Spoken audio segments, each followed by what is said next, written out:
Hi friends, నేను మనోజ్. మీరు చూస్తున్నారు జయం టాక్స్ యూట్యూబ్ ఛానల్. ఫ్రెండ్స్, ఈరోజు మన ముందుకైతే ఒక సెకండ్ హ్యాండ్ మనకు బేలర్ మనకు ఏంటంటే భారత్ నుండి బేలర్ వెహికల్ అయితే ఈ మిషన్ అయితే అమ్మకానికి అయితే రావడం జరిగింది. ఇక మీ బేలర్ ఓనర్ నెంబర్ వీడియో టైటిల్లో లేదంటే వీడియో డిస్క్రిప్షన్లో యాడ్ చేస్తాను. అదేవిధంగా ఈ వెహికల్ సంబంధించిన ప్రతి ఒక్క ఇన్ఫర్మేషన్ లింక్స్ అయితే వీడియో డిస్క్రిప్షన్లో యాడ్ చేస్తాను, వెళ్ళి మీరు చెక్ చేయండి ఫ్రెండ్స్. దీనికన్నా ముందు ఈ వీడియోకి ఒక లైక్ చేయనట్లయితే ఒక లైక్ అయితే ఇవ్వండి. అదేవిధంగా మీరు మా ఛానల్ని ఫస్ట్ టైం విజిట్ అయినట్లయితే మా ఛానల్ని సబ్స్క్రైబ్ చేసి పక్కనున్న బెల్ ఐకాన్ పై అయితే ట్యాప్ చేసుకోండి ఫ్రెండ్స్.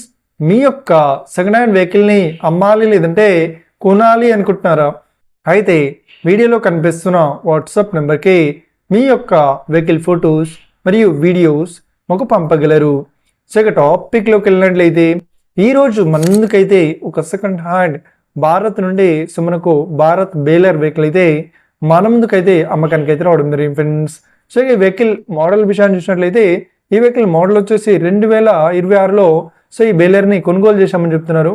అదేవిధంగా ఈ బేలర్ పేపర్స్ క్లియర్ అవుతున్నాయని చెప్తున్నారు.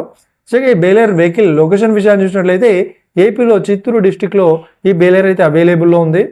ఎవరైతే ఈ వెహికల్ని ఈ బేలర్ని తీసుకోవాలనుకుంటున్నారో వీడియో కింద టైటిల్లో లేదంటే డిస్క్రిప్షన్లో వెహికల్ ఓనర్ నెంబర్ అయితే ఇస్తాను. అదేవిధంగా ఈ వెహికల్ సంబంధించిన ప్రతి ఒక్క ఇన్ఫర్మేషన్ లింక్స్ అయితే వీడియో డిస్క్రిప్షన్లో యాడ్ చేస్తాను, మళ్ళీ మీరు చెక్ చేయండి ఫ్రెండ్స్. ఒకవేళ ఈ వెహికల్ సేల్ అయినట్లయితే వెహికల్ ఓనర్ నెంబర్ టైటిల్ నుండి మరియు డిస్క్రిప్షన్ నుండి తీసివేసి షోల్డ్ అవుట్ అని పెట్టేస్తాము. అప్పుడు ఈ వెహికల్ సేల్ అయిందని అర్థం ఫ్రెండ్స్. మీరు సెకండ్ హ్యాండ్ వెహికల్ని తీసుకోవాలనుకుంటున్నారా? అయితే మీకు కావాల్సిన వెహికల్ గురించి మేము చెప్పడానికి ట్రై చేస్తాం. మా యొక్క ఇన్ఫర్మేషన్ మీకు నచ్చినట్లయితే ఈ వీడియోకి లైక్ చేయండి, షేర్ చేయండి, అదేవిధంగా మా ఛానల్ని సబ్స్క్రైబ్ చేసుకోండి friends. Thank you for watching video. Have a nice day. See you friends. జై హింద్.